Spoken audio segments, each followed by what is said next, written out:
Esta es una mujer de finales del siglo antepasado. Es tal vez la más misteriosa de toda la historia de la pintura y la recién descubierta. Una mujer nacida en un hogar de clase alta, se dedica a las bellas artes y es de las primeras en lograr entrar a estudiar en la academia. En la academia lo que más se enseña son técnicas, porque tengo que aprender, es como el lenguaje verbal. Entonces, entre yo más leo, pues mejor es mi vocabulario. Entonces, en la pintura, en las artes visuales, yo debo aprender todas las técnicas para que eso que quiero expresar, pues sea realizado en la mejor técnica posible. Podemos ver que la técnica de ella es impecable. Esto es ya lo que nos deja el impresionismo. Otra de las cosas indispensables en la academia es la pintura del paisaje. Y ella se especializó prácticamente en esto. ¿Por qué? No solamente porque la luz está cambiando permanentemente, sino porque el silencio ahí sí es total y absoluto con la madre naturaleza, es una comunicación directa. Esto no se logra haciendo retratos ni haciendo naturalezas muertas. Se dedica a esa comunión con la naturaleza. Los paisajes se dividen en rurales, marinas, como la que tenemos enfrente, y también los urbanos. Siendo sueca, pues puede manejar muy bien la diferencia de la luz en cada una de las estaciones. Perfecto dibujo, perfecto color, perfecta técnica, que es lo que hasta el momento todos hemos manejado hasta el siglo XIX, que hay un principio donde está parado el pintor y el observador, ¿sí? Esta raya y de la parte inferior, y un horizonte, que es como se engaña al observador creyendo que el arte bidimensional de alto por ancho tiene un camino hacia el fondo, pero es un engaño. Todos sabemos que la tela sigue siendo alto por ancho. Toda esta comunicación permanente con la madre naturaleza la lleva a estudiar esto de los espíritus que viven en la naturaleza. No es solamente cuentos de los niños, las hadas sino que son los llamados elementales, el espíritu que ronda en la naturaleza, que le da vida a la naturaleza. Entonces, en la tierra están los gnomos, en el agua están las ondinas, en el aire están las sílfides y en el fuego las salamandras. Ella se fue profundizando, se fue metiendo muchísimo en todo esto y especialmente en las flores y las semillas, porque son, digamos, el proceso evolutivo final de la planta. Esto es lo que más le interesa, cómo la naturaleza regala la belleza y cuál es el espíritu de la naturaleza. El espíritu de la naturaleza es que ella florece para todo el mundo. Es Hill MacLean, pasa desapercibida para la historia del arte, porque ella, pues, paisajista muy buena paisajista, pero no saben todo de toda esa reflexión interior que ella va a dejar completamente pintada y escrita. Empieza a llevar, por decirlo así, como una vida doble. Entonces, su vida de los paisajes que vende y con los que se mantiene y está muy bien. Y su vida interna de reflexión, lo primero que ella nos quiere dejar es, pertenecemos a un mundo dual. No podemos conocer una cosa sin su opuesto. Para ella, los cisnes, el blanco y el negro que venían de Oriente en toda la filosofía oriental entre el yin y el yang, el femenino y el masculino.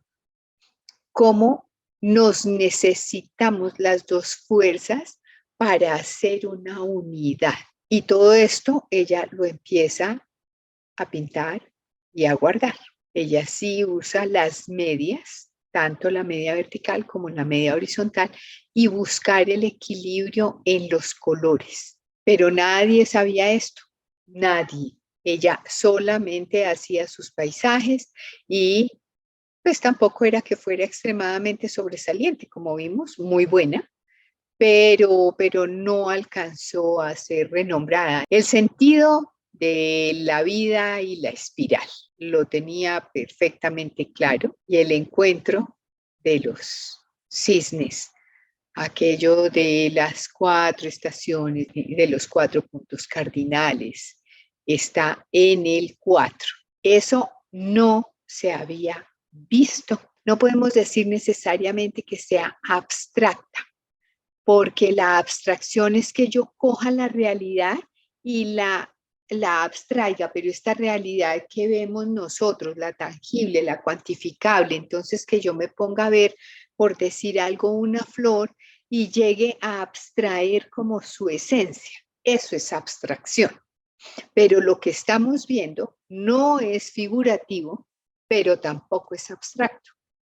Es una pintura espiritual. Esto fue descubierto solamente en este siglo. Realmente se hizo público en el 2018.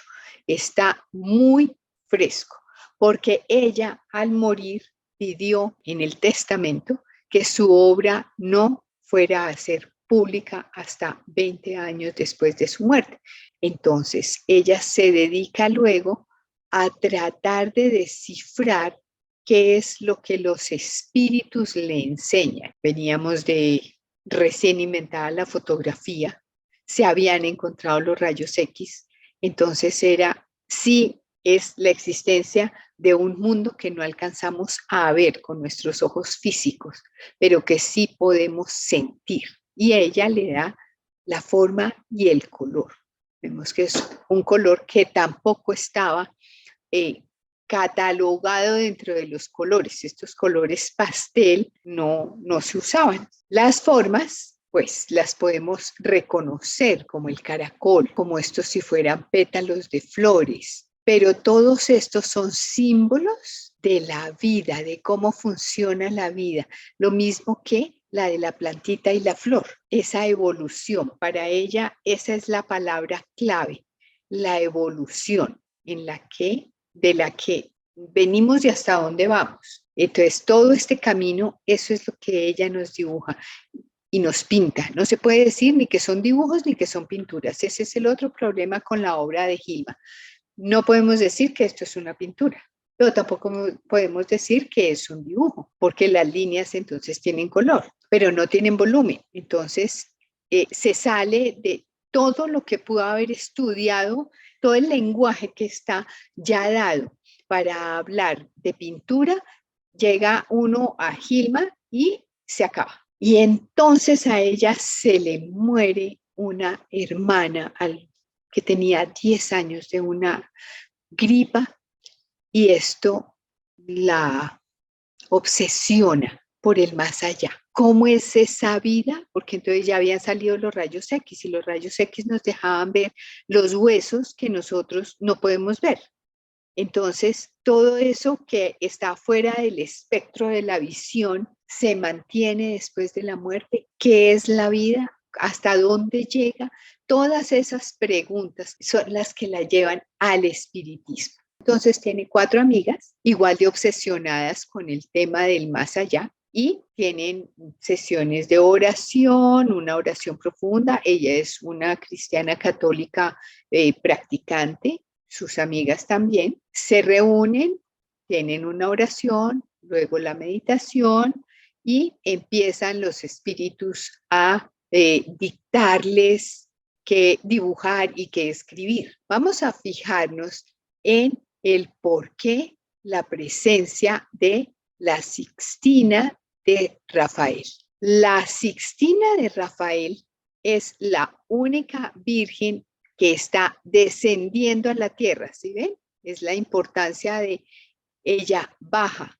Todas las demás vírgenes están en asunción, ascendiendo al cielo, o están en la tierra, pero la de Rafael es la que baja, entonces es como el símbolo de bajar, de ese espíritu que baja a través de ella y acompaña a estas 5 mujeres, que con la Sixtina pues son 6. Es ese sentido de que ella es la que trae esa información espiritual y la vuelve terrenal.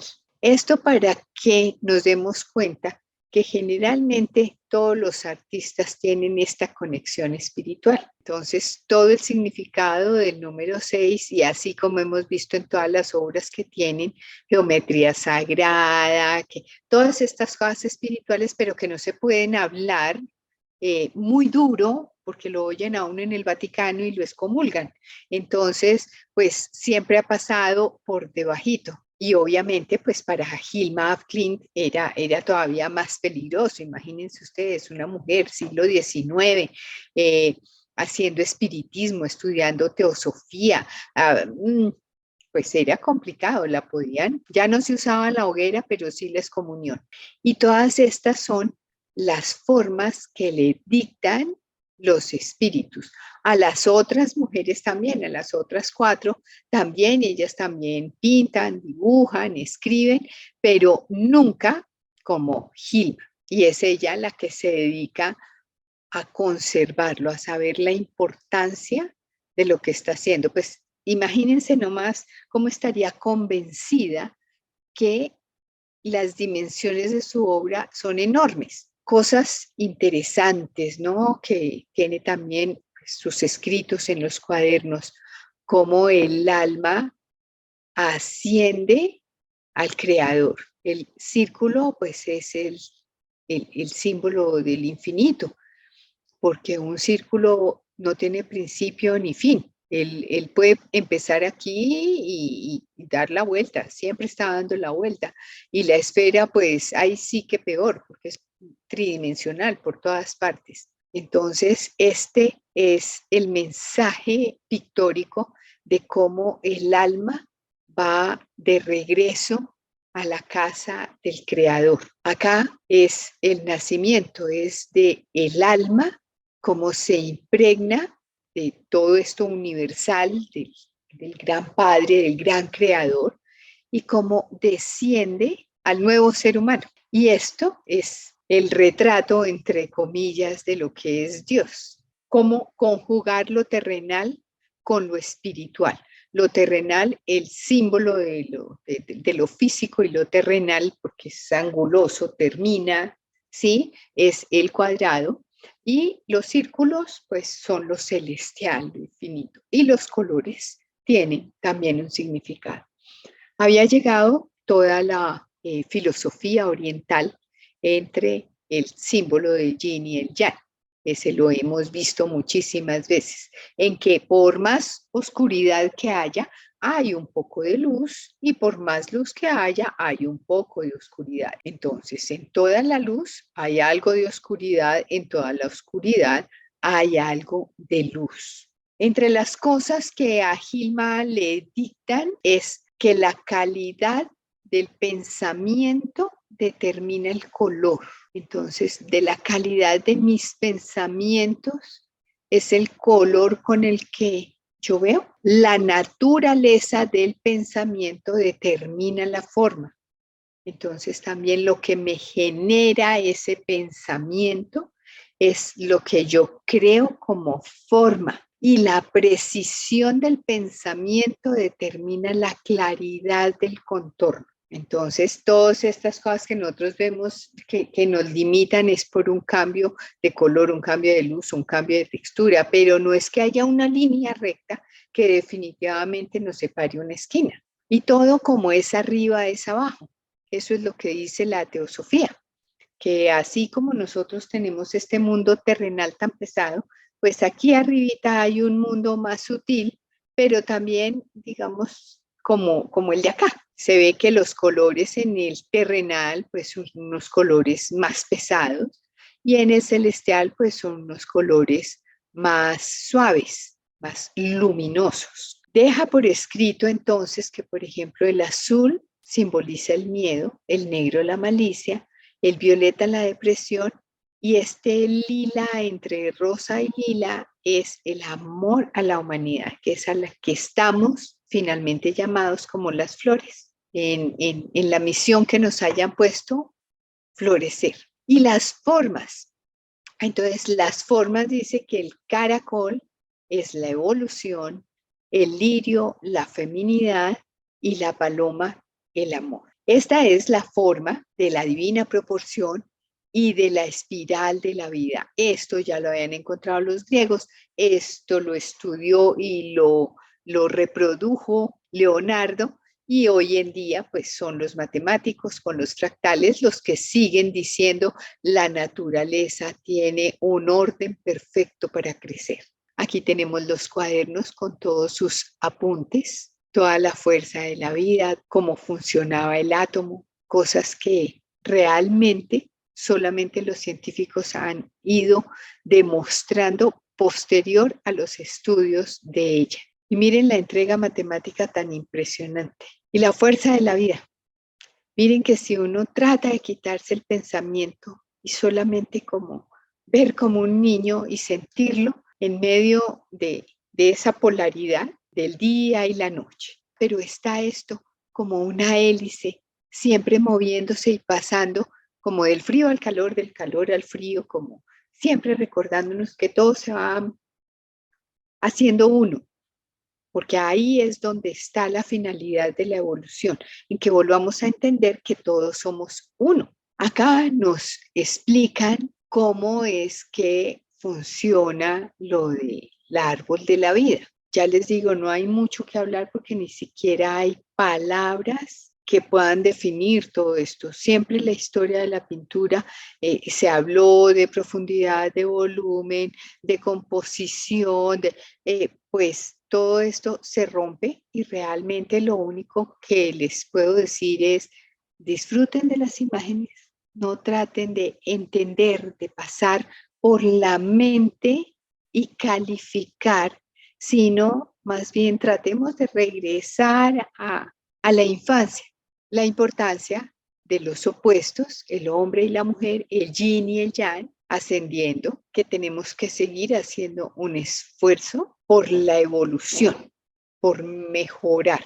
Estas ya son unas obras más pequeñas, pero no por eso podemos decir que no tengan trabajo. Desde ahí sale lo misterioso y lo sobrenatural de la obra de ella. Cualquiera que haya pintado se puede dar cuenta que esos grandes formatos y esta cantidad de obra necesitan de una mano extra. Entonces, esto es una cantidad de información que apenas estamos saliendo a, a que nos la muestren y cada uno de nosotros pueda interpretarla. Y vemos las secuencias, ¿no? Dicen de estos que es el inspirar y expirar, ¿no? Nosotros, ese es el principio de vida. El día que esto deja de suceder, simplemente nos transformamos y ascendemos a un mundo que en este momento no conocemos, pero que conoceremos. Vemos la presencia de la cruz en toda su obra y a su vez todo esto la llenó de paz porque entendió que su hermana no había muerto. Y llegan las acuarelas. Estas acuarelas son manchas que cada uno debe encontrarle las formas. Ahí viene todo ese estudio psicológico en el que dicen que vemos lo que queremos ver o lo que estamos en capacidad de ver. Y fuera de eso todos vemos diferente. Entonces, esta, por ejemplo, es más específica, deja ver más formas. Lo que sí es esa presencia de luz que ella quiere tratar de imitar de lo que le dice y que por más esfuerzo que hagamos nosotros en este mundo terrenal, no podremos ver esa luz. Entonces, ven qué bonito ese intentar esa fuerza de la luz. Y así los dejo entonces con todos los secretos que se encontrarán de aquí en adelante con Hilma af Klint.